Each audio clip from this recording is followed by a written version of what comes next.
see everybody. Really excited to be here. And exciting time of year, as we've talked about everywhere around the country right now. People are getting ready to play, and it's been a long and really positive preseason so far. We've been very pleased with our training camp. Dealt with a few, normal nagging injuries that I think probably a lot of teams in the country are dealing with this time of year. We've been practicing basically since June when the guys arrived on campus. We took a break at the end of the summer, came back in preseason in September, and then September 25th started with official preseason training camp. And so now we're basically a few days away from getting a chance to see where we are versus another opponent, and obviously less than 3 weeks away from our home opener. So outside of that, been very pleased with this group so far over the last 4 to 6 weeks. And again, just dealing with normal stuff that comes this time of year in terms of a few guys being banged up, and then that will see how our rotation plays out in other situations that I know you guys will ask about. So outside of that, just love this group of guys a bunch, love this group of coaches, and just excited for this time of year. Questions? Year one was great, and you have a lot of returning pieces. So what's the main message going into year two here at East Carolina? Just that last year we spent so much time talking about, it wasn't as much of what we did, but how we did it, whether that was on or off the court. And I think one of the great things about having 8 returning players, forget the basketball piece, is just an understanding of how we want to do things. So you can focus more on what we're doing and the execution pieces of those. What do the details look like off the court? What do they look like on the court, specifically offense, defense, etc. But even with that being said, you never ever stop with the emphasis, or the premium is always on how we do things. But it definitely helps going into year two when you've got 8 guys, and particularly some real leaders, some strong personalities. Like I know we'll talk about Brandon Johnson, R.J. Felton, Ezra Osar, Jaden Walker. That how we do things has been much better and much smoother starting this summer. So I ask you about all those returns, Coach. In 2023, the way basketball is today, do you feel blessed to have all those guys back, and you're going to have an experienced team on the court compared to some others you face? Yeah, absolutely. Definitely feel very fortunate. And we're not going to ever take that for granted, but when we were fortunate enough to become, coach this program, and I had an opportunity to become the head coach here, the first thing that we said was we really want to build a program that consists of continuity, sustainable success, where we hopefully have guys here 2, 3, 4 years. Guys are excited to graduate from ECU, and that vision is not going to change.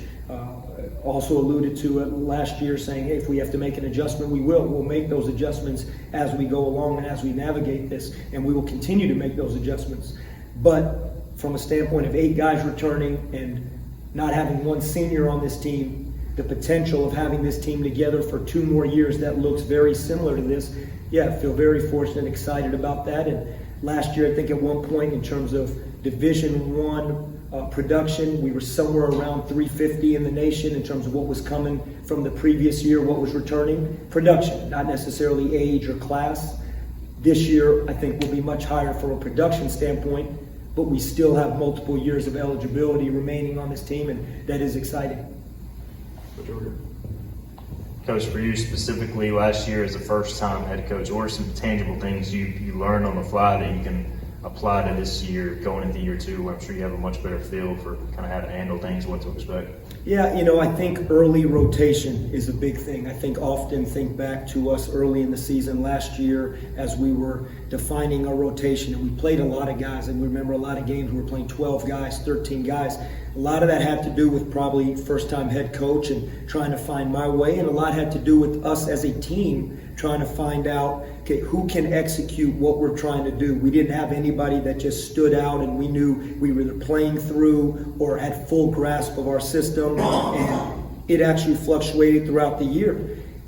You hope that's actually a benefit coming back to this year, because of the 8 returners, 7 of them have started games.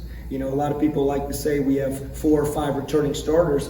We have 7 of the 8 started games, including Caleb LeCount and Ben Biella. They all started games last year. So that is something that I think will be a little bit, I look at that as we're going to be a little sharper early in the year. But by the same token, one thing about these inter-squad scrimmages that we've been able to do, we say this, it's great because everybody plays. You have 10 guys on the court. Whenever we had refs come in and we play a purple gold and we had the one open one, then we had another one. But as a coach, what also is not great is that everybody plays. Because when we go play on Sunday and we have a closed scrimmage, it's not going to be 10 guys on the court. It's going to be 5 at a time. So we're still 2 weeks away from really knowing what our early season rotation will be, pending what happens over the next 2 weeks. Coach, just heading into year 2 overall, how much more comfortable are you and your staff knowing the conference and knowing what it takes to win at ECU? I think the confidence comes from the consistency, the continuity of our players and our coaching staff. Outside of losing one coach, Nick Mattson, who was a great coach and he was so important to us last year, and he went on to the University of Texas, and now we have Coach Mark Adams here as someone that we're so excited to have. So from a continuity standpoint, we're the same coaching staff, and I've said this, one of the exciting things about ECU basketball right now is continuity, is our players, our student-athlete continuity, our coaching staff continuity, our administration continuity, and pouring into this program. And we feel very fortunate about that, from John Gilbert, Chancellor Rogers, and Caroline Bevillard, and J.J. McLam, and Ryan Robinson, all pouring into our program. It's something that's really important to us. So the consistency piece definitely helps with confidence, because we all know what to expect from each other, and we all went through it for a year. We have a very long way to go, but from that standpoint, I think that confidence stems from the continuity. The addition of Coach Adams, you're a defensive guy, he's a defensive guy. So what are some of the things he brings that are different from you or that complement kind of what you've already tried to instill? Well, we know when we get to practice and there's never one basket scored, we're both happy at the end of practice. So, no, it's just, again, you talk about mentality, and he challenges us in a way of, hey, this is how he has seen things done and been very successful doing things. From a mindset standpoint, fits right into what we want this program to be about, which is defense. Nothing's going to ever change, no matter how fortunate we are. If we do score the ball well, if we are a solid offensive team, which obviously we hope to be, we feel confident that we can be, no matter who is a student athlete here, whether it's recruiting or eventual student athlete here, defense is still going to be the pillar, going to be the foundation of our program. And he thinks like that. So the fact that we're all on that page, it was a seamless transition with Nick moving on and Coach Adams coming in, that our mindset of our coaching staff remained the same. Hey, Coach, you saw over the summer the conference saw a lot of realignment and changing. Do you think with the 3 teams that left, but the couple good teams that joined, do you think that it moves up an opportunity for ECU to maybe have a better conference record this year? I think that's a real loaded question. Obviously, we want a better conference record regardless of who came into the conference or who left. So that's because we want to progress and we want to move up. From a standpoint of the couple good teams, there's 6 good teams that came into this league. And there's 3 teams that were very, very strong last year. 3 teams on the final weekend of college basketball last year were playing, in terms of FAU in the Final Four, North Texas, and UAB in the NIT Finals in Las Vegas. And if you go back a couple days, Charlotte won a championship. So 4 of the 6 teams that joined our conference were playing in the final 5 days of college basketball last year. So I would actually say that this conference got stronger basketball-wise. Houston, obviously the team that was the standard setter in this league, has gone on to the Big 12 and has picked 2nd in the Big 12, and they were majority #1 team in the country last year in our conference. So when you look at those 4 teams and the success they had, and you talk about UTSA and Rice as well, this conference took a step up, so it's going to be equally as hard, if not more challenging. But our own expectation is rising because we're in year 2, and we feel our program's getting stronger as well.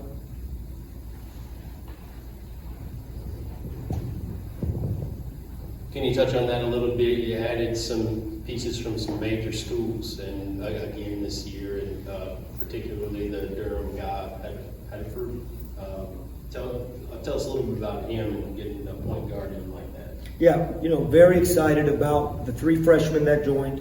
and the two transfers, one Cam Hayes, who came from LSU but is originally from Greensboro, spent a year at NC State, and then Bobby Pettiford Jr., who was at Kansas. He is from Durham area, as you said. You know, he's won a national championship, and he's played a great role on an incredible Kansas team that had a 2-year run while he was there. His freshman year as a national champion, he has NCAA experience, back-to-back years, and coached by a great coaching staff and Coach Self and his coaching staff. So very excited about both those guys. Bobby brings a sense of true leadership. He is a true point guard. He understands the position.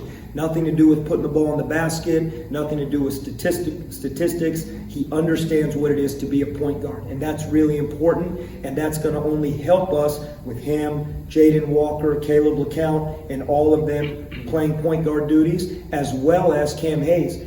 Obviously, we know, and we don't know Cam Hayes' situation right now. We'll see what happens. We have no knowledge of that, and Bobby Pettiford is one of the players that's been a little banged up this preseason, so he has not been on the court quite as much to get in that rhythm. But he's getting there. He's doing great in all his strengthening and rehab, and we can't wait to have him on the court full time. Coach, the team picked to finish 5th in the preseason poll. Is that something you take a slight to? Do you think that's about accurate? How would you say that stacks up with how you view the team in the conference? I really put nothing into that, whether we were picked 14th, 5th, 1st, 2nd, somewhere in between. It's like Kim McNeil and her team. Where we are in October, it really is irrelevant to where we want to be come March. So that's the honest truth. Now, here's what the thought process is. Picked 5th, higher than this team's been picked, this program's been picked in the AAC, to this point. A positive for our program for the same reasons that we spoke about. The consistency of our players returning, the continuity, the retention, the consistency of the coaching staff, and the incredible and very fortunate, the pour-in by our administration into this basketball program. Those are positives that we're going to build on. But the reality is, every single team, 1 through 14, is chasing to be number 1 in March. And so where we're at now is just a sign that, hey, we're building positive momentum, and we'll take that. But that was forgotten that Tuesday that we got back and we started practice. You have arguably one of the best front courts in the American this year in Ezra and Brandon Johnson. And how do you see the two freshman bigs coming in and how they help them grow, and how can you see their role help this team this year? Well, we really do need those two freshmen to bring, something to the front court. And I would say this, we're very excited about the way Brandon and Ezra have practiced this summer and this fall. Brandon has added so much to his game. Ezra, as we all know, dealt with shoulder surgery this summer. So he spent a lot of it the first 5 weeks of summer. Then he got on the court the final 3, and he's at a really nice preseason training camp. Though they will continue to improve and expand their games. Brandon continuing on the perimeter but has to rebound the way he did. Ezra continuing to expand his game as someone that can stretch the defense and keep the defense honest as a shooter, and he's worked really hard at that, and I think we'll see that. A player that people haven't talked about as much is Valentino Pinedo. Valentino has had a really good summer. Val wasn't with us last summer because he was with the U18 Spain national team playing. So this was his first summer, a true off-season. He arrived on campus basically mid-August last year and figured it out in those 6 weeks prior to the season starting. Val had a really good summer. He is going to be someone that we count on in the front court, and we do need one of those freshmen to step up and be that fourth guy. They bring something totally different. They're both 7 feet and in guys. They have a little bit of difference what they bring to the table, but they're both 235 or bigger. They're strong. They could potentially give us what we really need, is what we lost with Luigi DeBow, who Luigi was playing his best basketball at the end of last year, and in turn I think that was a big reason we were playing our best basketball at the end of last year. So we need one of those two freshmen to really step up and give us that physical presence. Kind of mentioned it there with Pinedo, but we were surprised to see Brandon Johnson shooting threes game 1 last year. It showed how much he worked during the offseason. Anybody specifically taking a leap where even you're like, okay, this looks like a different player? He's added a lot from last season. Yeah, I think we sat right here, and it was in this moment that we said, Brandon Johnson had 3 threes his first year at ECU. And I said, we guarantee you'll see that this year and a lot more. And Brandon hit 3 in that very first game versus Mercer, and then obviously ended up being one of our leading 3-point shooters. And he has continued to work just as tirelessly, put just as much time and effort into becoming better and expanding his game. So we'll continue to see that. I think Brandon, as good as he was at the end of last year, he's a different player right now in a very positive way. So I'm excited about that. Valentino is somebody that fits in that conversation because of what he did. He's so much more comfortable on offense, keeping our offense moving side to side and making plays out of our offense. Not necessarily just scoring, but just the understanding and the confidence to do that. I think Caleb is playing right now like a real point guard, Caleb LeCount, and that's going to be strong. He's playing like the pit bull we need him to be. We talk. It's one thing to say it as a freshman. He did it in certain games, but he's playing 94 feet of defense right now, and really proud of what he's doing. And I know there's other guys. RJ's had a great summer. Jaden Walker had a really good summer, but I think all our guys put a lot of time in the gym. Quentin DeBunje and Ben Bael are shooting the ball as good as they've shot it since they've been, at ECU this summer, this preseason. They're really shooting it well. We track it every day in practice. So it's excited about this group. Just got to see this. Got to see how we come together. And you love what you see every day in practice from these guys, but until you have 11 guys sitting on the bench and 5 guys in the game and how that rotation happens, you don't really know truly what it looks like. And we'll get a feel this weekend. Top one more.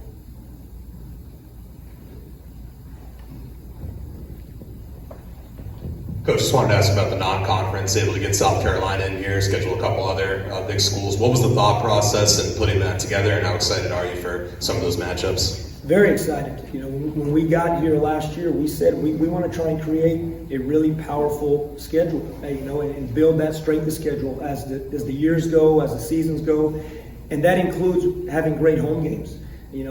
We are so fortunate to have 20 home games this year. I've been in this a long time, 25 years I think it is now, and never been a part of a program everywhere I've been that's been able to have 20 home games. And to be able to do that, just so thankful to the administration with our MTE, with Kennesaw State, Northeastern, and Georgia Southern coming in. But South Carolina is a running series. We obviously played them on a neutral site last year. They'll be in our building this year. We go to Columbia next year. George Mason, we're going to George Mason. George Mason will be in our building next year. Wilmington will be here this year. They'll be here next year. And I said this last year, we don't have to schedule year to year at ECU.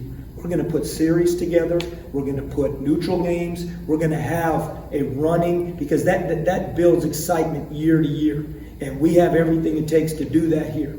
And we've started to do that. We have a long way to go from a standpoint of the strength of schedule of Florida and a neutral site in Lakeland, South Carolina coming here, Wilmington, Mason, the MTE, is to prepare for one of the toughest conferences in the country once we get to American play on January 2nd versus Florida Atlantic. So that's what we want to have, a very tough non-conference schedule that prepares us for what we know is a grueling American conference. Anything else, Coach? A couple things, personnel-wise, as our players will be available. Corey Faison right now is not with the team. He has just stepped away for personal reasons, so he will not be available today. He is still a part of our program. He just will not be here today for personal reasons. And to address the Cam Hayes situation, zero update. We have heard nothing, so that's the status of that. We know nothing. We know the same thing you guys know.